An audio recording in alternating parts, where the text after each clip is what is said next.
গভীর থেকে গভীরে চলে গিয়েছিল। আলোচনার মধ্যে একটা প্রাণ ফিরে আসলো। সাহাবায়ে কেরাম চাতক পাখির নিয়ায় রাহমাতুল লিল আলামিনের চেহারার দিকে তাকিয়েছিল। সমস্ত চাকি সাহাবীর চোখে পানি টলমলো। রাসূল সাল্লাল্লাহু আলাইহি সাল্লাম গভীর আলোচনার ভিতর প্রবেশ করলেন। নিস্তব্ধ নীরবতা বিরাজ করছিল গোটা মদিনায়ে মুনাওয়ারায়।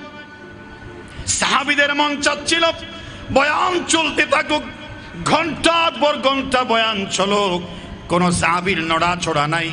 রাসূল রাজ মন ভরে আলোচনা করতেছিলেন। আলোচনার গভীর থেকে গভীরে সাহাবায়ে কেরাম চাতক পাখির নিয়ে এমন ভাবে নড়াচড়া নাই। সাহাবীরা যখন রাসূলের ওয়াজ শুনতেন, উড়ন্ত পাখিরা সাহাবীদের মাথার উপরে বসে নির্দিষ্ট ওড়াবেড়া শেষ করার পর আবার যখন চলে যেত, পাখিরা বুঝতে পারতো না আমি কি জীবন্ত একটা মানুষের উপর দাঁড়িয়েছি নাকি একটা গাছের উপর মরা কাণ্ডের একটা কাষ্ঠের উপর দাঁড়িয়েছি, বুঝতে পারতাম না। নড়াচড়া নাই, রাসূলের সামনে এমন ভাবে বসে থাকতো। সুবহানাল্লাহ। সেই গভীর মনোযোগ চলছে আলোচনার গভীর থেকে গভীরে হঠাৎ করে একটা ছোট্ট বালক এক দিক থেকে দৌড়ে এসে সরাসরি রাসূলের দিকে যেতে চায়। হযরতে হুযায়ফা হাত ধরে ফেললেন, কারণ আলোচনায় ডিস্টার্ব হবে। আলোচনায় কি হবে? আলোচনার মাঝখান যদি কোনো একটা বাচ্চা ছেলে যদি বক্তার সামনে আসে, যেমন আমার সামনে কোনো মানুষ যদি কোনো ফোলাফান এখানে এসে আমার ছেলে এসে যদি আমার দিকে তাকায় তাকে এদিক ওদিক করে, আমাদের সকলে আলোচনার ব্যাঘাত হবে না? ছোট্ট বাচ্চা সরাসরি রাসূলের দিকে যেতে চায়। হুযায়ফা ঠাস করে হাত ধরে ফেললেন। ধরার ফলে বলছে, এই বালক, আলোচনা গুরুত্বপূর্ণ চলছে, দামি বয়ান চলছে, সামনে যেও না, তুমি চলে যাও। এই কথা শোনার পরে বালক বলছে, ওয়াজের দাম আছে, আমার বুঝি দাম নাই, আমার দামও ওয়াজের চাইতে কোনো অংশে কম নয়। বলেন সুবহানাল্লাহ। সেই বালকটাকে আপনারা বুঝেছেন, রাসূল করিম সাল্লাল্লাহু আলাইহি সাল্লামের কলিজার টুকরা, জান্নাতি যুবকদের সরদার আল হাসান ওয়াল হুসাইন রায়হানাতায়া ফিদ দুনিয়া ওয়াল আখিরা, দুনিয়া এবং আখিরাতের জান্নাতের দুটি ফুটন্ত গোলাপের একটি ইমাম হুসাইন আলোচনার মাঝখান দিয়া নানার কাছে দিতে চায়। বলেন সুবহানাল্লাহ। হযরত হুযায়ফা বাধা দিল। ইমাম হুসাইন বলছে, ওয়াজের দাম বেশি, আমার কি দাম কম নাকি? আমার দাম ওয়াজের চাইতে বেশি। এই কথা বলার পরে হযরতে আলী রাদিয়াল্লাহু তাআলা আনহুকে হযরত ওমর বলছে, আলী রে, তোমার সন্তানকে সামলাও, যে ওয়াজ করতেছে তার চাইতে নাকি তার দাম বেশি, ওয়াজের চাইতে তার দাম নাকি বেশি, সেই কথা বলছে। এমনকি ইমাম হুসাইন হযরতে আলীকে বলছে, বাবা। আলী তখন ধরে ফেলেছেন, বাবা ছেড়ে দাও, আমার নানার চাইতে আমার দাম কোনো অংশে কম নয়। সুবহানাল্লাহ। রাসূলের শানে হযরত ওমরের মনে হয়েছে বেয়াদব হয়েছে। হযরত ওমর বলছে, আলী, তোমার সন্তানকে সামলাও, এই যে আওয়াজ করেছে রাসূলের চাইতে তার দাম বেশি, এই আওয়াজ যদি ইমাম হোসেন ছাড়া, তোমার বালক হোসেন ছাড়া অন্য কেউ করত, এখন আমার হাত দিয়ে তার মস্তক দ্বিখণ্ডিত হয়ে যেত। সুবহানাল্লাহ বলে, তোমার সন্তান বলে ছেড়ে দিয়েছি। হযরত আলী রাদিয়াল্লাহু তাআলা মাথা গরম হয়ে গেল, একটা ছোট্ট থাপ্পড় লাগাই দিল, আর মুখ চিপে ধরে কোলে করে ফাতেমাকে দিয়ে আসার জন্য হযরত আলী ইমাম হুসাইনকে কোলে তুলে নিয়ে যাচ্ছিল।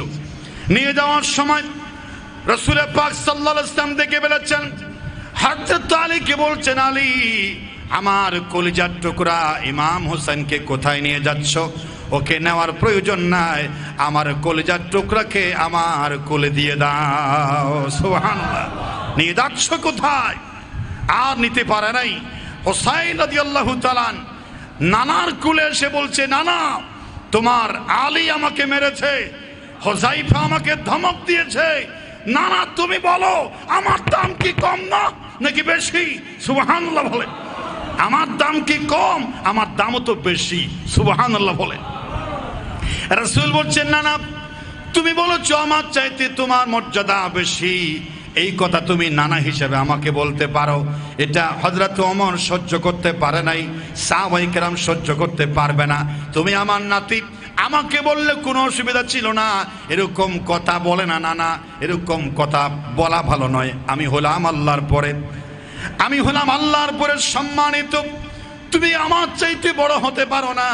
হযরত ইমাম হোসেন বলছে, আমি কি এমনি বলি নাকি? আমার আপনার চাইতে যে আমি বড় তার ডকুমেন্ট আমার কাছে আছে। বলেন সুবহানাল্লাহ। আমি কি দলিল ছাড়া কথা বলি? আমার কাছে দলিল আছে। হযরত ওমর বলে, ইয়া রাসূলুল্লাহ, 4 দিনের মাথা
ونعوذ بالله من شرور أنفسنا ومن سيئات أعمالنا من يهده الله فلا مضل له ومن يضلله فلا هادي له ونشهد أن لا إله إلا الله وحده لا شريك له ونشهد أن سيدنا وحبيبنا ومولانا محمدا عبده ورسوله الذي أرسله بالحق بشيرا ونذيرا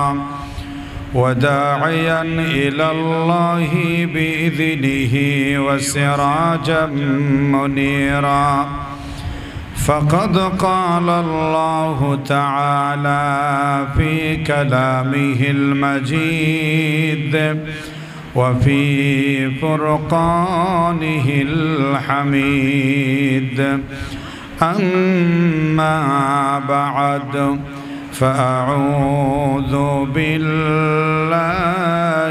من الشيطان الرجيم بسم الله الرحمن الرحيم ولا تحسبن الذين قتلوا في سبيل الله أمواتا بل أحياء عند ربهم يرزقون وقال تعالى في تعظيم نبيه إن الله وملائكته يصلون على النبي يا أيها الذين آمنوا صلوا عليه وسلموا تسليما صلى الله على سيدنا محمد وعلى آله وأصحابه وسلم بلغ العلا كشف الدجى بجماله حسنت جميع خصاله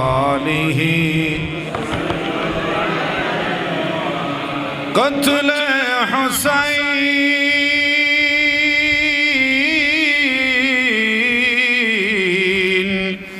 اصل میں مرگ یزید تھا قتل حسین اصل میں مرگ یزید تھا اسلام زندہ ہوتا ہے ہر کربلا کی بعد بلغ العلا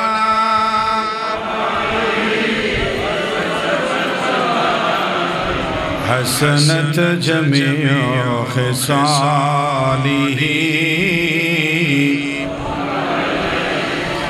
স্বৈরাচারী জিদের দল পোশাক কুকুর প্রাণী পায় নবীর নাতি ইমাম হুসাইনের দল পানির লাগি মারা যায় বলগল উলা كشفت تجا بجماله حسنت جميع خصاله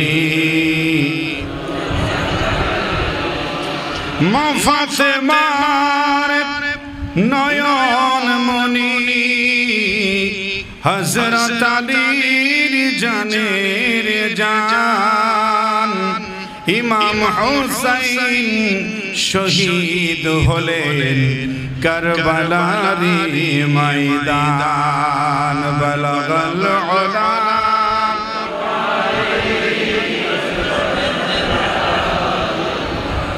حسنت جميع خصاله صلوا عليه وآله لا إله إلا الله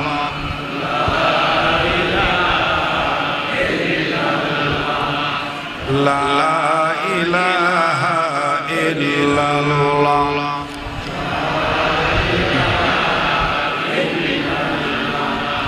لا إله إلا الله محمد رسول الله صلى الله عليه وسلم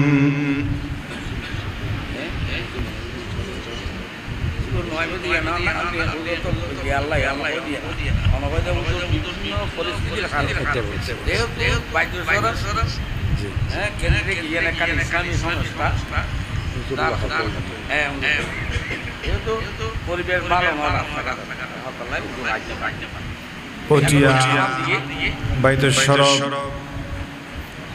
আঞ্জুমান ইত্তেহাদ পটিয়া শাখার উদ্যোগে আয়োজিত পটিয়া ইন্দ্রপুলে ব্যবসায়িক নাবি কেন্দ্র পটিয়া টাউন পটিয়া সদরে এই বিশাল সৌন্দর্যমণ্ডিত বাইতুল শরফ আদর্শ দাখিল মাদ্রাসা এবং দাখিল মাদ্রাসার পাশে অতি প্রাচীনতম মসজিদে বাইতুল শরফে পবিত্র আশুরা উপলক্ষে পবিত্র আশুরা ও শুহাদায়ে কারবালার 2024 সালের আজকের এই বর্ণাঢ্য আজিমুস শান শুহাদায়ে কারবালার মাহফিলের সম্মানিত মুআজ্জাজ মুকাররম সভাপতি আপনাদের সকলের সুপরিচিত পটিয়া উপজেলার সাবেক চেয়ারম্যান এবং এই পটিয়া বাইতুল শরফ শাখার সম্মানিত সভাপতি, আজকে বর্ণাঢ্য আয়োজনের সম্মানিত সভাপতি, বর্ষিয়া রাজনীতিবিদ এবং নবী প্রেমিক আপনাদের সকলের প্রিয় জনাব আল-হাজ ইদ্রিস মিয়া সাহেব মাদাল্লাহু জিল্লাহ দামাত বারকাতুল আলিয়া এবং আমার আগে আপনাদের খতিবে মুকাররম অনুলবর্ষী বক্তা সুকণ্ঠের অধিকারী বিশিষ্ট ওয়াইজে খুশ বয়ান জনাব মাওলানা শাকিরিন। আজকে আপনারা জানেন যে আমাদের রাহবারে বাইতুল শরফ শত শত গ্রন্থের গ্রন্থকার, ইসলামিক স্কলার, আন্তর্জাতিক ব্যক্তিত্ব। আমরা সবাই চিনি যাকে এক নামে দক্ষিণ পূর্ব এশিয়ায় জাতির জন্য, মানবতার জন্য ইসলামিক খেদমত, বই, কিতাব, পুস্তক রচনা সহ সর্বপ্রকার খেদমতের আঞ্জাম দিয়ে ইতিমধ্যে যিনি সারা বিশ্বে, সারা বাংলাদেশে আলোড়ন সৃষ্টি করেছেন, সকলের হৃদয়, সকলের মন জয় করেছেন এবং সর্বদলের মানুষের দৃষ্টি আকর্ষণ করেছেন, যিনি আমাদের রাহবারে বাইতুল শরফ আজকে প্রধান আকর্ষণ হিসাবে আপনাদের সামনে হাজির হওয়ার কথা। তো কেন আসেন নাই বা কেন দেখা যাচ্ছে না, তার উত্তর আমার চাইতে আপনারা কম জানেন না। কথা ঠিক কিনা ভাই? আমি যে কথা বলবো, কেন হুজুরকে দেখা যাচ্ছে না, হুজুর আসার জন্য অপেক্ষায় ছিলেন। আমার সাথে প্রতিদিন হুজুরের কথা হয়, গতকাল রাতও কথা হয়েছে। আমি হুজুরকে জিজ্ঞেস করেছি, হুজুর আপনি তো আমাকে দাওয়াত দিয়েছেন, সবাই আপনার জন্য অপেক্ষায় আছে, কখন বের হবেন? তখন আমাকে কালকেও হুজুর বলেছেন, ইনশাআল্লাহ দেশের সার্বিক পরিস্থিতি যদি অনুকূল হয়, দেশের পরিবেশ যদি শান্ত হয়, পরিবেশ যদি আমাদের অনুকূলে হয়, অবশ্যই আমি ওয়াদা রক্ষার্থে পটিয়া বাইতুল শরফে হাজির হব, এতে কোনো সন্দেহ নাই। যদি পরিস্থিতি আজকের মতো হয়, যদি কারবালার মতো হয়, কারবালায় যেমন একটা করুণ অবস্থা হয়েছিল, বাংলাদেশেও কারবালার মতো একটা মোটামুটি একটা করুণ অবস্থা সারা বাংলাদেশে চলছে। এই বিষয়ে আমরা কোনো কথাই বলবো না, এটা আপনাদের জানা। এই প্রতিকূল পরিবেশের কারণে আমাদের রাহবারে বাইতুল শরফের প্রচণ্ড ইচ্ছা, আগ্রহ থাকার পরেও আপনাদের সামনে হাজির হতে পারেন নাই। এজন্য তিনি আপনাদেরকে আমার মাধ্যমে আপনাদেরকে সালাম দিয়েছেন, আপনাদের সকলের কাছে দোয়া চেয়েছেন। এজন্য আমরা দোয়া করি যেন বাংলাদেশের এই পরিবেশ, উত্তপ্ত পরিবেশ, কার্বন ওয়াবালা মুসিবতের এই পরিবেশ যাতে আল্লাহ নিজ দয়ায় আবার শান্ত করে দেন, আমরা বলি আমিন। আলোচনার প্রারম্ভে আল্লাহ রাব্বুল আলামিনের দরবারে আলিশানে হাজারো লাখ অনন্ত অযুত কোটি কালেমাতুর শুকর আদায় করি যে আল্লাহ সুবহানাহু ওয়া তাআলা এই প্রতিকূল পরিবেশের পরেও আল্লাহর মহাব্বতে, রাসূলের মহাব্বতে, শুহাদায়ে কারবালা, আহলে বাইতের সদস্যের মহাব্বতে তাদের আলোচনা, তাদের করুণ কাহিনী শোনার জন্য হাজারো ব্যস্ততার পরেও আল্লাহ পাক আমাদেরকে আসার জান্নাতি পরিবেশে, একটি ইসলামী শিক্ষার পরিবেশে, ওলামায়ে কেরামের সান্নিধ্যে অত্যন্ত স্বতঃস্ফূর্তভাবে হাস্যোজ্জ্বল চেহারায় ধৈর্য নিয়ে বসার তৌফিক যে আল্লাহ দিলেন, সে আল্লাহর দরবারে প্রাণ খুলে জবান ছেড়ে একেবারে এ টু জেড, ইবতিদা থেকে ইন্তেহা, ছোট বড় সবাই একযোগে আল্লাহ পাকের প্রশংসার বাণী জান্নাতি ভাষায়, রাসূলের শেখানো ভাষায় সবাই পড়ছি আলহামদুলিল্লাহ। একটু বরকত লাভের জন্য আবার বলি আলহামদুলিল্লাহ। লাখো কোটি দরুদ ও সালামের হাদিয়া পেশ করছি সরওয়ারে কায়নাত, নূরে মুজাসসাম, রহমতে দু আলম, সর্বকালের সর্বযুগের সর্বশেষ ও সর্বশ্রেষ্ঠ মহামানব প্যারা নবী, শ্রেষ্ঠ নবী মুহাম্মদ রাসূলুল্লাহ সাল্লাল্লাহু আলাইহি ওয়াসাল্লামের। মুআজ্জাজ হাজিরিন কেরাম, পরিবেশ প্রতিকূল হওয়ার কারণে আমাদেরও অতি সংক্ষেপে আমরা মাহফিলটাকে শেষ করার ইচ্ছা পোষণ করেছি। সবাই বলুন ইনশাআল্লাহ। তো আজকে আপনাদের সামনে বিস্তারিত মুহররম শুহাদায়ে কারবালার মোটামুটি একটা আলোচনা করার প্ল্যান প্রোগ্রাম আমার অন্তরে ছিল। হুজুর পাশে বসে থাকবেন, আমার জন্য দোয়া করবেন, আর আপনাদেরকে পাশে নিয়ে দীর্ঘ সময় আলোচনা করব, এরকম একটা ইচ্ছা আমাদের সকলের ছিল। তো আমরা আজকে কোরআনুল কারীমের একটা আয়াতে কারিমা আপনাদের সামনে তেলাওয়াত করেছি, সেই আয়াতটা পড়ব এবং শুহাদায়ে কারবালা সম্পর্কে, ইমাম হুসাইনের সম্পর্কে আমরা কিছু কথা শুনব, বলি ইনশাআল্লাহ। আল্লাহ পাক বলেন, ওয়ালা তাকুলু লিমান ইউকতালু ফি সাবিলিল্লাহি আমওয়াতান বাল আহইয়াউ ওয়ালাকিন লা তাশউরুন। দুনিয়ার মধ্যে সবাই চিরদিন বেঁচে থাকার জন্য আসে না।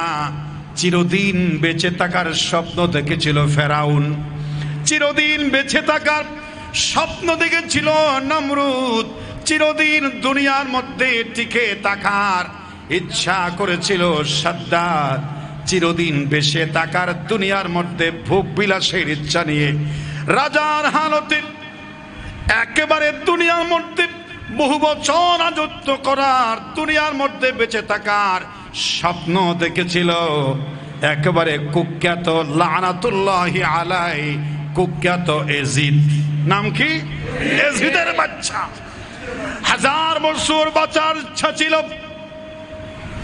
সে মনে করেছিল পৃথিবীর মধ্যে কত বছর বেঁচে থাকবে, কত বছর শাসন করবে, এই শাসন ক্ষমতাকে প্রয়োজনে চেয়ারটাকে মজবুত করার জন্য, প্রয়োজনে রাসূল পাক সাল্লাল্লাহু আলাইহি ওয়াসাল্লামের আহলে বাইত ইমাম হোসেন হাসান প্রত্যেককে প্রয়োজনে রক্তের সাগরে প্রয়োজনে প্রবাহমান হবে, তারপর আমি চেয়ারে টিকে থাকবো।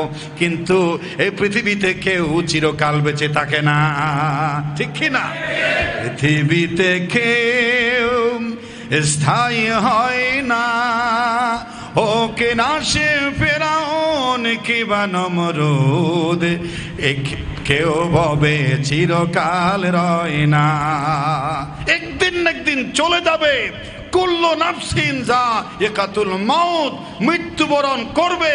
কিন্তু আল্লাহ কোরআনে বলছেন সবাই মরলেও আমার এক শ্রেণীর মুমিন বান্দা মরবে না, যারা ইসলামের জন্য, হক প্রতিষ্ঠার জন্য, বাতিলের বিরুদ্ধে, দুশমনে রাসূল, দুশমনে ওয়ালি, দুশমনে ইসলামের বিরুদ্ধে যারা সংগ্রাম করবে এরা আজীবন বেঁচে থাকবে।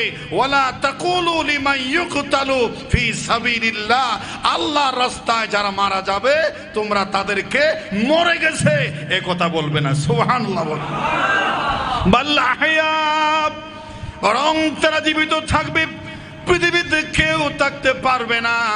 আমরা সবাই মুসাফির হয়ে এসেছি আজকে নেট দুনিয়ায়। কবি সম্রাট আল্লামা ইকবালের একটি গজল সারা দুনিয়ার মধ্যে আজকে আমরা কানে শুনতে পাই। তিনি সেখানে বলেছেন, হযরত ইমাম হুসাইন কারবালার প্রান্তরে গিয়ে বলেছিলেন, আমাকে সাধারণ মুসাফির মনে করো না, আমি নিজের ইচ্ছায় আসিনি, আমাকে চিঠির পর চিঠি দেওয়া হয়েছে, আমন্ত্রণ জানানো হয়েছে, আমাকে এখানে আসতে একবার এক ধরনের জোর চাপ দেওয়া হয়েছে এই অগোছালো অশান্ত পরিবেশকে শান্ত করার জন্য। আমাকে দাওয়াত দেওয়া হয়েছে, আমি দাওয়াত পেয়ে এসেছি, আমাকে আনানো হয়েছে, আমি আনি নাই, সাধারণ মুসাফির আমি নই। কবি সম্রাট সুন্দর করে বলছেন, মুঝে কো ফাওয়ালো মুসাফির ন সমঝো, মুঝে কো ফাওয়ালো মুসাফির ন সমঝো, मैं आया नहीं हो बुलाया गया हो, के मेहमां बना कर सताया गया हो, मैं रोया नहीं हो रुलाया गया हो। আমি আসেনি, আমাকে আনা হয়েছে। সাধারণ মুসাফির আমি নই, আমি ইমাম হুসাইন, জান্নাতের যুবকদের সরদার, রাসূলের কলিজার টুকরা, মা ফাতেমার নয়নমণি, আলীর ব্যথা, গোটা দুনিয়ার জান্নাতি যুবকদের সরদার আমাকে দাওয়াত দিয়ে কুফার ময়দানে এনে যে আচরণ করছো, তোমাদের কপালে দুঃখ আছে। ঠিক কিনা বলেন ভাই? মনে রাখতে হবে আমি সাধারণ মুসাফির নয়। তিনি বলেছেন खुदा जाने कैसी, खुदा जाने कैसी है ये मेज़बानी, बहातर की आंसू कहे बंदे पानी, मुकद्दर में है हौज कौसर, मुकद्दर में है हौज कौसर का पीना, मैं प्यासा नहीं हो पिलाया गया हो। সামান্য ফুরাতের তীরের দুনিয়ার পানি বন্ধ করেছো, ইমাম হুসাইনের আহলে বাইতের জন্য অপেক্ষা করো। এই ফুরাতের পানি আমার বরাদ্দ ছিল না, আমার হাউজে কাউসারের পানি বরাদ্দ আছে। ঠিক কিনা বলেন? আজকে চিনতে পারো নাই ইমাম হুসাইন কাকে বলে। সুতরাং ওয়ালা তাকুলু লিমান ইউকতালু ফি সাবিলিল্লাহি আমওয়াতান বাল আহইয়া, যারা আল্লাহর পথে নিহত হয় তারা মরে না, তারা আজীবন বেঁচে থাকে। ইমাম হুসাইন বেঁচে আছে নাকি নাই? আজ এজিদ, ওবাইদুল্লাহ ইবনে জিয়াদ, এজিদ আজকে ১৫০০ বছর পার হয়ে গেল, পৃথিবীতে একজন মানুষ এজিদ নাম রাখে নাই। ঠিক কিনা? ফেরাউন যেমন দুনিয়া থেকে নাম যেমন বাদ পড়ে গেছে, নমরুদ যেমন ঘৃণার পাত্র হয়েছে, সাদ্দাত যেমন ঘৃণার পাত্র হয়েছে, উম্মতে রাসূল সাহাবার সন্তান হওয়ার পরও আমল বেয়াদবি হওয়ার কারণে এজিদও পৃথিবীতে একটা গালিতে পরিণত হয়েছে। ঠিক না?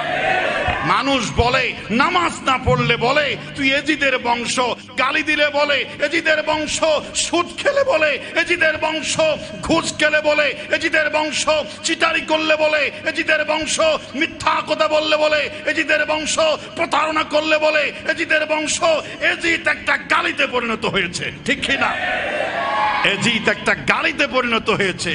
আর ইমাম হুসাইন, হাসান, সারা পৃথিবীতে এমন কোন গ্রাম নাই যেখানে ইমাম হুসাইনের নাম নেই। সুবহানাল্লাহ। হাসান, হুসাইন পৃথিবীতে রাসূল পাক সাল্লাল্লাহু আলাইহি ওয়াসাল্লাম বলেছেন এগুলো দুনিয়ার নাম নয়, এগুলো জান্নাতি নাম। সুবহানাল্লাহ। রাসূল পাক বলেছেন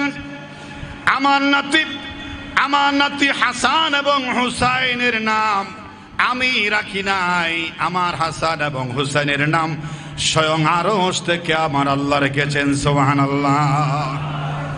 পৃথিবীতে ইমাম হাসান হুসাইনের আগে পৃথিবীর ইতিহাস পর্যালোচনা করলে দেখা যায় হাসান নামে কোনো বান্দা ছিল না, হুসাইন নামে কোনো আল্লাহর বান্দা ছিল না। এত সুন্দর দুইটা নাম যে হয় এটা মানুষের অ্যালবামে ছিল না, মানুষের ডিকশনারিতে ছিল না, মানুষের হৃদয়ে ছিল না। থাকবে কেমনে? এগুলো জান্নাতে আল্লাহ পাক জান্নাতি যুবকদের জন্য রিজার্ভ করে রেখেছেন। তাদের নামের একটা আলাদা শান আছে। এজন্য জান্নাতি যুবকদের সরদার ওরা প্রথমে ওই জান্নাতি দুইটা নাম আল্লাহ নিজেই নবীর নাতির জন্য রেখে দিয়েছেন। সুবহানাল্লাহ। জন্মটা কেমন? হযরতে উম্মুল ফজল তিনি রাসূলকে বলছেন, ইয়া রাসূলুল্লাহ, গতকাল আমি একটি ভয়ানক স্বপ্ন দেখেছি। কি স্বপ্ন দেখেছি? কি স্বপ্ন দেখেছ? ইয়া রাসূলুল্লাহ, আমি দেখেছি আপনার শরীরের অংশ থেকে একটা গোশতের টুকরা অটোমেটিক কেটে গেছে, কর্তন হয়ে গেছে, আর ওই গোশতের টুকরাটা লাফ দিয়ে আমার কোলে এসেছে। আপনার দেহ মুবারক থেকে গোশতের টুকরা কেটে ফেলা হয়েছে।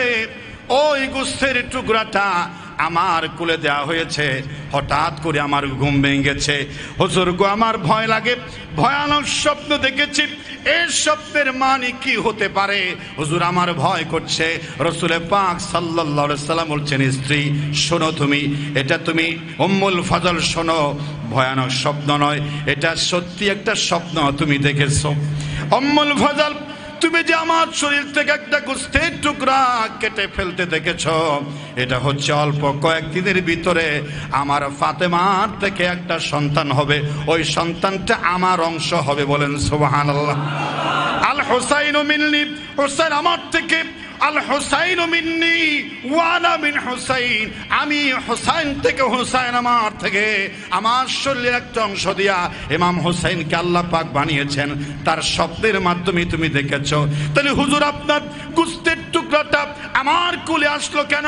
হযরত রাসূল পাক সাল্লাল্লাহু আলাইহি ওয়াসাল্লাম বলেছেন, আমার ফাতেমা হুসাইন নামক সন্তানটা জন্ম দেওয়ার পরে প্রথমে তোমার কোলে উঠবে। বলেন সুবহানাল্লাহ।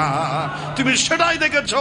কয়েকদিনের ভিতরে ইমাম হুসাইন রাদিয়াল্লাহু তাআলা ফাতেমার থেকে জন্ম নিল এবং সঙ্গে সঙ্গে দেখতে পেল ওই সন্তানটা প্রথমেই উম্মুল ফজলকে দেয়া হলো। সুবহানাল্লাহ। এত আদরের সন্তান, সেই সন্তানটাকে রাসূল পাক সাল্লাল্লাহু আলাইহি ওয়াসাল্লাম কেমন ভালোবাসতেন। একদিন হযরতে ফাতেমা দুষ্ট ছেলে দুষ্টামি করলে একটু ধমক দেয়, শাসন দেয়। একটা ছোট করে থাপ্পড় দিয়েছে ইমাম হুসাইনের গালে, আর হুসাইন নানা বলে চিৎকার দিয়েছে। রাসূল পাক হযরতে ফাতেমাকে এত কঠিন ধমক দিয়েছেন, এই ফাতেমা তোমাকে না বলছিলাম ইমাম হুসাইনের কান্না আমার কলিজায় বিদ্ধ হয়। আমার ইমাম হুসাইনকে কেউ আঘাত করবে না, শাসনও করবে না, কষ্ট দিবে না। আমার ইমাম হুসাইন যদি কষ্ট পায়, হু করে ওঠে, আমার কলিজা ছিঁড়ে যায়। বলেন সুবহানাল্লাহ। হুজুর বাবা, আমি তো শাসন করেছি, শাসন করলেও আমি যতদিন বেঁচে থাকবো আমার হোসেনকে কাঁদাবে না। আল্লাহু আকবার বলে। মা শাসন করে সন্তানের কল্যাণের জন্য, এত আদরের এত স্নেহের যে হুসাইন, সেই হুসাইনকে কারবালার প্রান্তরে যারা নির্মমভাবে রক্তের ইতিহাস তৈরি করেছে, কলঙ্ক লেপন করেছে, তাদের ব্যাপারে কে কথা বলবে? যে কথা বলবে মুসলমান থেকে তারা বিচ্ছিন্ন হয়ে যাবে, ঠিক কিনা? ইমাম হুসাইনের শাহাদাত বরণ করার পিছনে এজিদের হাত ছিল না, সামনে থাকলে মারতো না। কোন ধরনের করুণা, কোন ধরনের দয়া যদি কেউ দেখায়, তাহলে বোঝা যাবে সে হকপন্থী নয়। সুতরাং ইমাম হুসাইন রাদিয়াল্লাহু তাআলা আনহুকে যখন নির্মমভাবে হত্যা করে দামেস্কে নেওয়া হলো, এজিদের সামনে ইমাম হুসাইনের খণ্ডিত মস্তক যখন ফেলা হলো, প্লেটের মধ্যে রাখা হলো, ওবায়দুল্লাহ ইবনে জিয়াদ অথবা নিজেই এজিদ লাঠির গোথা দিয়া ইমাম হুসাইনকে গোথা দিচ্ছে। নাউজুবিল্লাহ বলেন। জান্নাতি যুবকদের সর্দারের গর্দান মস্তক দামেস্কের রাজ দরবারে পড়ে আছে, মানুষ তামাশা দেখছে, এজিদ তামাশা দেখছে, লাঠির গোথা দিচ্ছে। সেইখানে একজন বয়োজ্যেষ্ঠ সাহাবী ছিলেন। সেই সাহাবী বলেছে, এই ওবায়দুল্লাহ ইবনে জিয়াদ, অতঃপর হে দুষ্ট পাপিষ্ঠ আত্মা এজিদ, তুমি কার মস্তকে লাঠি দিয়া গোথা দিচ্ছ? তুমি জানো না তাকে কি করতেছো? যেই ঠোঁটের মধ্যে রাহমাতুল লিল আলামিন ঠোঁট লাগায়া আদর করতেন, চুমা দিতেন, রাসূল যাকে কোলে তুলে রাখতেন, সেই ইমাম হুসাইনকে তুমি আজ লাঠি দিয়া গোথা দিচ্ছ। তুমি চিনতে পারো না জান্নাতি যুবক সর্দারকে? আমি তোমাকে একটা ঘটনা বলি, তুমি বুঝতে পারবে। রাসূল করিম সাল্লাল্লাহু আলাইহি ওয়াসাল্লাম সাহাবায়ে কেরামকে আলোচনা করছিলেন। আলোচনা গভীর থেকে গভীরে চলে গিয়েছিল। আলোচনার মধ্যে একটা প্রাণ ফিরে আসলো। সাহাবায়ে কেরাম চাতক পাখির নিয়ায় রাহমাতুল লিল আলামিনের চেহারার দিকে তাকিয়েছিল। সমস্ত সাহাবীর চোখে পানি টলমল। রাসূল সাল্লাল্লাহু আলাইহি ওয়াসাল্লাম গভীর আলোচনার ভিতর প্রবেশ করলেন। নিস্তব্ধ নীরবতা বিরাজ করছিল গোটা মদিনায়ে মুনাওয়ারায়। সাহাবীদের মন চাচ্ছিল বয়ান চলতে থাকুক, ঘন্টার পর ঘন্টা বয়ান চলুক, কোন সাহাবীর নড়াচড়া নাই। রাসূল রাজ মন ভরে আলোচনা করতেছিলেন। আলোচনার গভীর থেকে গভীরে সাহাবায়ে কেরাম চাতক পাখির নিয়ে এমন ভাবে নড়াছড়া নাই। সাহাবীরা যখন রাসূলের ওয়াজ শুনতেন, উড়ন্ত পাখিরা সাহাবীদের মাথার উপর বসে নির্দিষ্ট ওড়াবেড়া শেষ করার পর আবার যখন চলে যেত, পাখিরা বুঝতে পারতো না আমি কি জীবন্ত একটা মানুষের উপর দাঁড়িয়েছি নাকি একটা গাছের উপর মরা কাণ্ডের একটা কাষ্ঠের উপর দাঁড়িয়েছি, বুঝতে পারতাম না। নড়াচড়া নাই, রাসূলের সামনে এমন ভাবে বসে থাকতো। সুবহানাল্লাহ। সেই গভীর মনোযোগ চলছে, আলোচনার গভীর থেকে গভীরে হঠাৎ করে একটা ছোট্ট বালক এক দিক থেকে দৌড়ে এসে সরাসরি রাসূলের দিকে যেতে চায়। হযরতে হুযায়ফা হাত ধরে ফেললেন, কারণ আলোচনায় ডিস্টার্ব হবে। আলোচনায় কি হবে? আলোচনার মাঝখান যদি কোনো একটা বাচ্চা ছেলে যদি বক্তার সামনে আসে, যেমন আমার সামনে কোনো মানুষ যদি কোনো ফোলাফান এখানে এসে আমার ছেলে এসে যদি আমার দিকে তাকায় এদিক ওদিক করে, আপনাদের আমাদের সকলে আলোচনার ব্যাঘাত হবে না? ছোট্ট বাচ্চা সরাসরি রাসূলের দিকে যেতে চায়। হুযায়ফা ঠাস করে হাত ধরে ফেললেন। ধরার ফলে বলছে, এই বালক, আলোচনা গুরুত্বপূর্ণ চলছে, দামি বয়ান চলছে, সামনে যেও না, তুমি চলে যাও। এই কথা শোনার পরে বালক বলছে, ওয়াজের দাম আছে, আমার বুঝি দাম নাই, আমার দামও ওয়াজের চাইতে কোনো অংশে কম নয়। বলেন সুবহানাল্লাহ। সেই বালকটাকে আপনারা বুঝেছেন, রাসূল করিম সাল্লাল্লাহু আলাইহি সাল্লামের কলিজার টুকরা, জান্নাতি যুবকদের সরদার আল হাসান ওয়াল হুসাইন রায়হানাতা ফিদ দুনিয়া ওয়াল আখিরাহ, দুনিয়া এবং আখিরাতের জান্নাতের দুটি ফুটন্ত গোলাপের একটি ইমাম হুসাইন আলোচনার মাঝখান দিয়া নানার কাছে যেতে চায়। বলেন সুবহানাল্লাহ। হযরত হুযায়ফা বাধা দিল। ইমাম হুসাইন বলছে, ওয়াজের দাম বেশি, আমার কি দাম কম নাকি? আমার দাম ওয়াজের চাইতে বেশি। এই কথা বলার পরে হযরতে আলী রাদিয়াল্লাহু তাআলা আনহুকে হযরত ওমর বলছে, আলী রে, তোমার সন্তানকে সামলাও, যে ওয়াজ করতেছে তার চাইতে নাকি তার দাম বেশি, ওয়াজের চাইতে তার দাম নাকি বেশি, সেই কথা বলছে। এমনকি ইমাম হুসাইন হযরতে আলীকে বলছে, বাবা, আলী তখন ধরে ফেলেছেন, বাবা ছেড়ে দাও, আমার নানার চাইতে আমার দাম কোনো অংশে কম নয়। সুবহানাল্লাহ।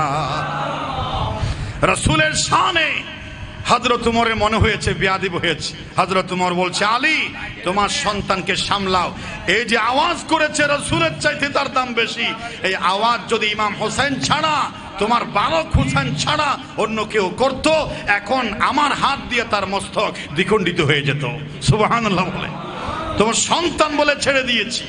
হযরত আলী রাদিয়াল্লাহু তাআলার মাথা গরম হয়ে গেল, একটা ছোট্ট থাপ্পড় লাগাই দিল, আর মুখ চিপে ধরে কোলে করে ফাতেমাকে দিয়ে আসার জন্য হযরত আলী ইমাম হুসাইনকে কোলে তুলে নিয়ে যাচ্ছিল।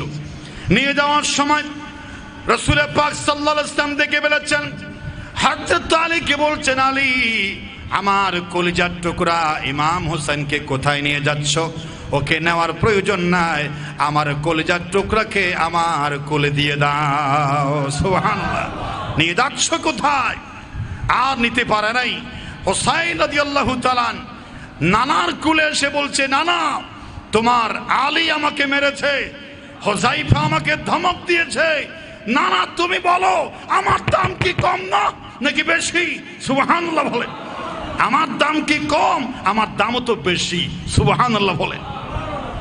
রাসূল বলছেন, না না, তুমি বলেছো আমার চাইতে তোমার মর্যাদা বেশি, এই কথা তুমি নানা হিসেবে আমাকে বলতে পারো। এটা হযরত ওমর সহ্য করতে পারে নাই, সাহাবায়ে কেরাম সহ্য করতে পারবে না।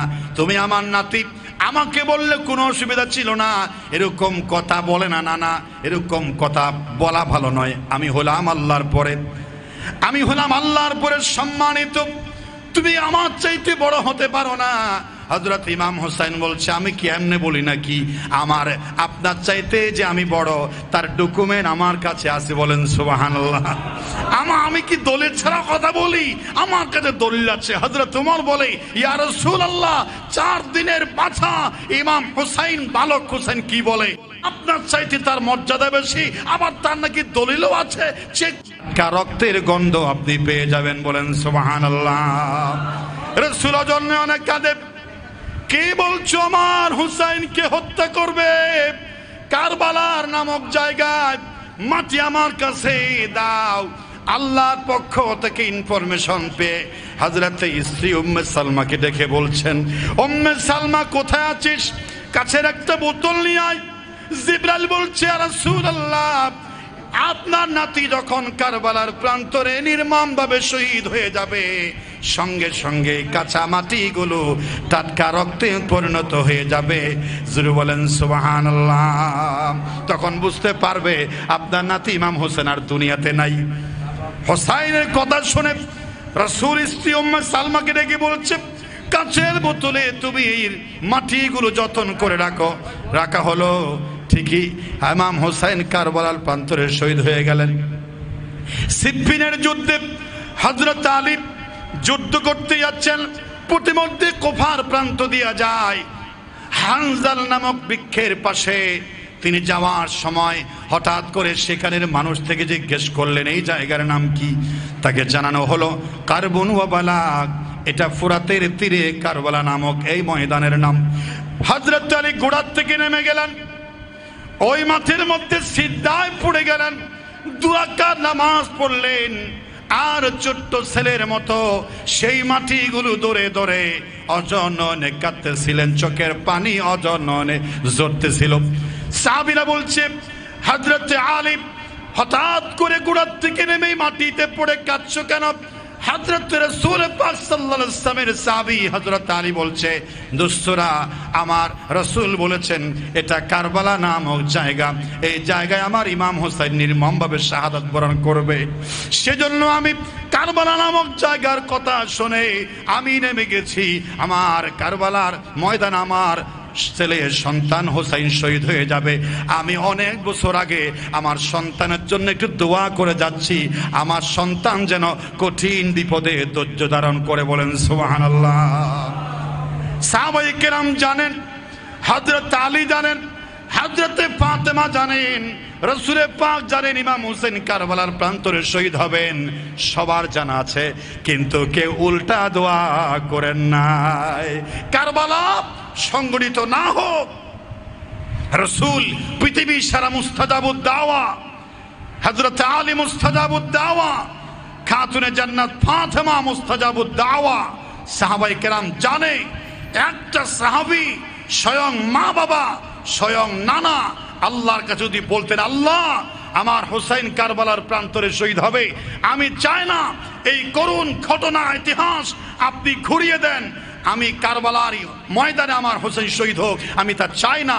এরকম দোয়া একবারও করেন নাই, বরং জেনে শুনে ইসলাম প্রতিষ্ঠার জন্য কারবালার ময়দানে তার নাতি যাক, আর যুদ্ধে পরীক্ষায় বিজয় হয়ে জান্নাতি যুবকদের টিকিটটা আরো বেশি নিশ্চিত করুক। জোরে বলেন সুবহানাল্লাহ। আপনার সন্তান যদি বিসিএস পাস করে, নির্ঘুম কাটাতে হয় মাসের পর মাস। আজকে যে পরীক্ষা হচ্ছে, মূল্যায়ন পরীক্ষা, ষান্মাসিক, মাসিক, এগুলো বলতে আমাদের শরম লাগে। যা হোক, সেদিকে যাচ্ছি না। ওই হঠাৎ যাওয়া মানা। পরীক্ষা নিলেই, পরীক্ষা দিলেই মানুষের দাম বাড়ে। বিসিএস পরীক্ষা দিতে গেলে অনেক রাত না ঘুমায়া কাটাতে হয়। মেডিকেলে পাস করতে হলে অনেক লেখাপড়া করতে হয়। তো সন্তানের এই কষ্ট দেখে মা যদি বলে, আমার জাদু, একটা পর্যন্ত লেখাপড়া করো, বিসিএস পরীক্ষার দরকার নাই। যদি এরকম করতো, লেখাপড়া না করলে, পরীক্ষা না দিলে, বিসিএস পাস না করলে উচ্চ স্তরে যাওয়া যাবে? এজন্য একটা স্তরে কামিয়াবি সফলতার জন্য পরীক্ষা দিতে হয়। রাসূল জানেন, আল্লাহ পাক ইমাম হোসাইনের আহলে বাইতের রক্তের বদৌলতে উম্মতে মুহাম্মদীর স্তর মর্যাদা সম্মান বাড়বে। কোটি কোটি উম্মত ইমাম হোসাইনের শুহাদায়ে কারবালার রক্তের সিঁড়ি বেয়ে আল্লাহর জান্নাতে পৌঁছে যাবে। বলেন সুবহানাল্লাহ। এই পরীক্ষা রাসূল থামাতে চান নাই, হযরত আলী থামাতে চান নাই। তাদের রক্তের বদৌলতে আমাদের জান্নাতের পথ ক্লিয়ার করার জন্য উল্টা দোয়া করেন নাই, বরং সন্তানকে কঠিন পরীক্ষায় ধৈর্য ধারণ করার জন্য আল্লাহর কাছে দোয়া করেছেন। সুবহানাল্লাহ। হযরত আলী কাঁদেন, হে আল্লাহ তাআলা, আমার কলিজার টুকরা সন্তান ইমাম হোসেন কারবালার প্রান্তরে যেদিন শহীদ হবে আমরা থাকবো না, রাসূল থাকবে না। আয় আল্লাহ তাআলা তুমি আমার সন্তানকে ধৈর্য ধরার তৌফিক দিও। দোয়া করে গেলেন। রাসূল পাক সাল্লাল্লাহু আলাইহি ওয়াসাল্লাম ওই যে কথা বলছিলাম, আল্লাহ পাক বলছেন ওয়ালা তাকুলু লিমান ইউকতালু ফি সাবিলিল্লাহি আমওয়াতা, যারা আল্লাহ প্রতিনিয়ত হয় তোমরা তাদেরকে মৃত বলো না, বলবে না, শুধু হৃদয়ে ধারণা করবে না তারা মরে গেছে। অন্য আয়াতে আল্লাহ বলছেন ওয়ালা তাহসাবান্নাল্লাযীনা কুতিলু ফি সাবিলিল্লাহি আমওয়াতান বাল আহয়াউন ইনদা রাব্বিহিম ইউরযাকুন। শুধু বলবে না তা নয়, আল্লাহর পথে যারা নিহত হয় তোমরা তাদেরকে মরে গেছে তা কল্পনায়ও আনবে না। বলেন সুবহানাল্লাহ। ধারণাও করবে না। বল আহিয়া, আমরা বললাম আল্লাহ তারা যদি জীবিত হয়, জীবিত মানুষের তো খাবারের প্রয়োজন হয়। আল্লাহ বলছেন বল আহিয়া উনি ইনদা রাব্বিহিম ইউরযাকুন, জান্নাতের খাবার তাদের জন্য সরবরাহ করা হয়। সুবহানাল্লাহ। রাসূল পাক সাল্লাল্লাহু আলাইহি সাল্লাম এই আয়াতের তাফসীর করতে গিয়ে হযরত আব্দুল্লাহ ইবনে মাসউদ থেকে একটা হাদিস বর্ণিত হয়েছে। তিনি বলছেন, রাসূল বলছেন ইন্না আরওয়াহাল মুমিনিনা আই ইন্না আরওয়াহাশ শুহাদাই তাআলুকু বিশাজরিল জান্নাহ। রাসূল পাক সাল্লাল্লাহু আলাইহি ওয়াসাল্লাম বলেছেন ইন্না আরওয়াহাল মুমিনিনা তাআলুকু বিশাজরিল জান্নাহ। রাসূল পাক সাল্লাল্লাহু আলাইহি ওয়াসাল্লাম বলছেন কোন মানুষ যখন আল্লাহর রাস্তায় শহীদ হয় তখন তাকে সবুজ পাখির ভিতরে প্রবেশ করে দেওয়া হয়, সবুজ পাখির ভিতরে তার প্রাণটা ঢুকিয়ে দেওয়া হয় এবং সে জান্নাতের সবুজ পাখি হয়ে উড়ে বেড়ায়। জোরে বলেন সুবহানাল্লাহ। আর আল্লাহ তাদের থেকে জিজ্ঞেস করছে এ আমার মর্দে মুজাহিদ বান্দারা, তোমাদের কি আর কিছু চাওয়ার আছে, পাওয়ার আছে? তখন ইমাম হুসাইনের উত্তরসূরি যারা হকের পক্ষে লড়াই করে গেছেন তারা বলছে বাড়ি তাআলা যা কল্পনা করেছিলাম তার থেকে বেশি সুখে আছি, নাজ নিয়ামতে আছি, রিজিকের ভিতরে আছি, চাওয়ার নাই কিছু। যদি চাইতে হয় তোমার কাছে একটা জিনিস চাই, ওই দুনিয়ার দেহের ভিতরে এই প্রাণটা আবার ঢুকিয়ে দাও। আমার ইয়েজিদের বিরুদ্ধে জিহাদ করে, সাদ্দাদের বিরুদ্ধে জিহাদ করে, স্বৈরাচারের বিরুদ্ধে জিহাদ করে, ফেরাউনের সঙ্গে জিহাদ করে, জালেমদের বিরুদ্ধে জিহাদ করে আবার জীবনটা দিয়ে আসি। আল্লাহু আকবার বলে। এটাই শহীদদের চাওয়া। রাসূল পাক সাল্লাল্লাহু আলাইহি সাল্লামের নাতি যেদিন শহীদ হয়ে গেল, এটা কুফা থেকে মদিনায় মুনাওয়ারায় খবর আসতে প্রায় 24 থেকে 25 দিন হয়ে গেল, কিন্তু রাসূল পাক সাল্লাল্লাহু আলাইহি সাল্লামের নাতি যে শহীদ হয়ে গেল এটা 10 মুহররমের পরে 11 তারিখে সকালবেলায় পাবলিশ হয়ে গেল। হযরত আব্দুল্লাহ ইবনে আব্বাস রাদিয়াল্লাহু তাআলা আনহু ফজর নামাজ সারার পরে মসজিদে নববীর সামনে দাঁড়িয়ে চিৎকার করে করে পড়তেছেন ইন্না লিল্লাহি ওয়া ইন্না ইলাইহি রাজিউন। পড়েন সবাই ইন্না লিল্লাহি ওয়া ইন্না ইলাইহি রাজিউন।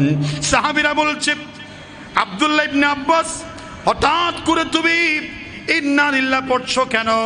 হযরত আব্দুল্লাহ ইবনে আব্বাসকে দেখে বলছে রাসূলের সাহাবীরা আমাদের জান্নাতি যুবকদের সরদার রাসূলের কলিজার টুকরা নাতি ইমাম হুসাইন কারবালার প্রান্তরে নির্মমভাবে শাহাদাত বরণ করেছেন। আহলে বাইতের সদস্যকে 72 জন সদস্যকে ইমাম হুসাইন সাহেব নির্মমভাবে শাহাদাত বরণ করেছেন। সাহাবীরা বলছে কেমনে জানলেন? এটা তো অনেক দূরের পথ। হযরত আব্দুল্লাহ ইবনে আব্বাসকে দেখে বলছে গত রাত্রে স্বপ্ন দেখেছি দয়াল নবীজি কাঁচা একটি বোতল হাতে নিয়ে ধুলি মাখা গায়ের মধ্যে মাথার মধ্যে দুলা বালি আর বালি মিশ্রিত রক্ত মিশ্রিত একেবারে উস্কো শুষ্ক চুল, হতাশার চেহারা, চোখে পানি টলমল। স্বপ্নের ভিতরে সে আমাকে বলছে আব্দুল্লাহ ইবনে আব্বাস খুবই দুঃখের সংবাদ, আমি কারবালা থেকে আসতেছি, এই দেখো আমার নাতি ইমাম হুসাইনকে মুনাফিক কুফাবাসীরা নির্মমভাবে শহীদ করে ফেলেছে।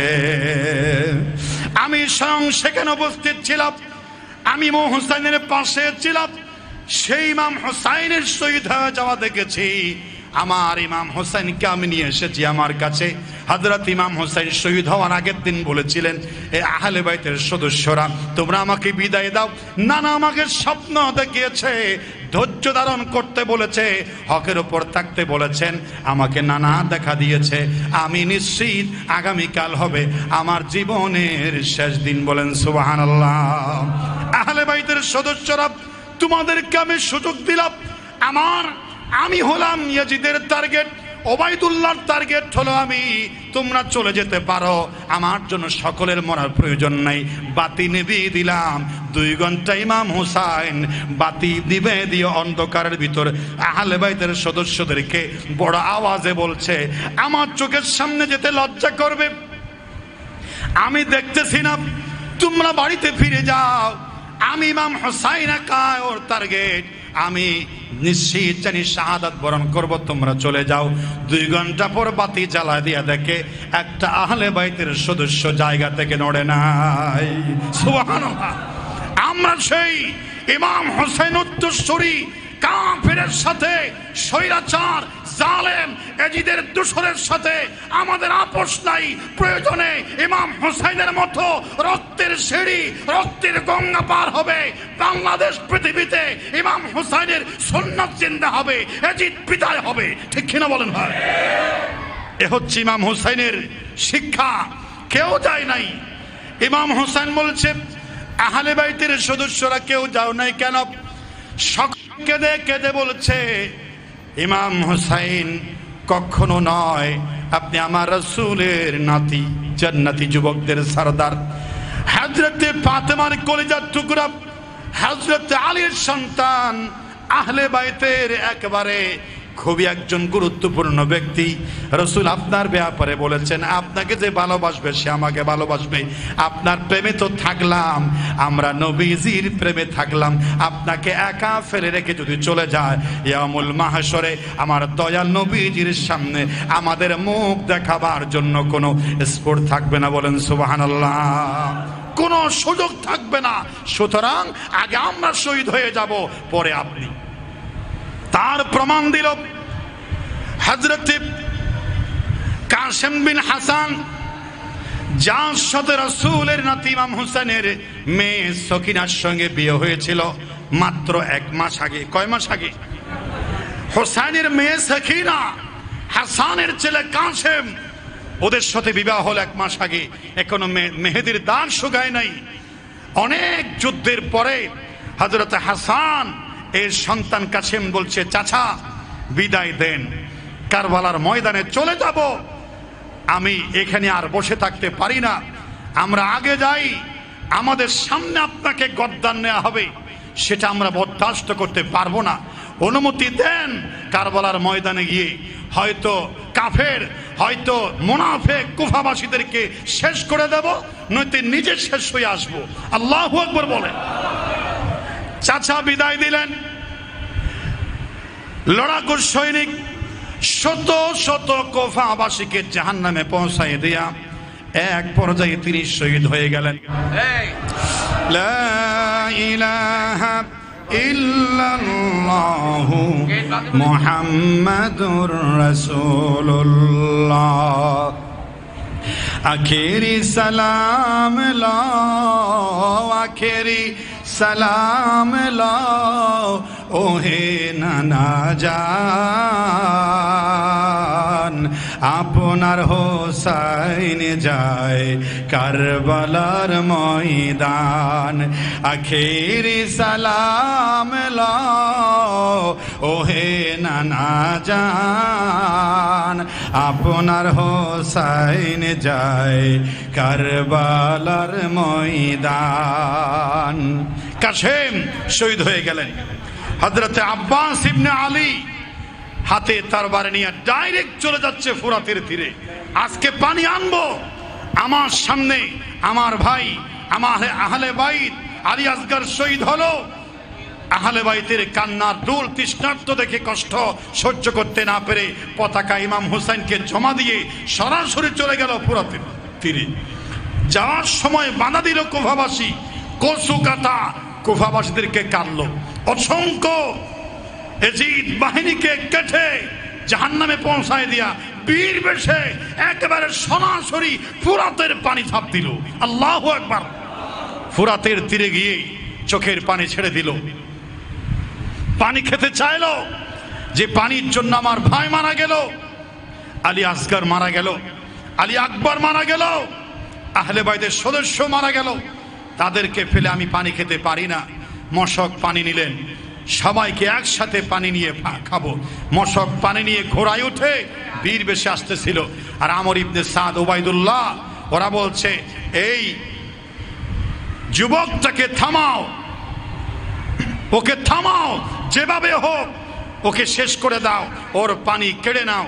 এক মশক পানি যদি তাঁবুর ভিতর যায় ওরা প্রাণ ফিরে পাবে, ওদের সঙ্গে যুদ্ধ করে তোমরা পারবে না।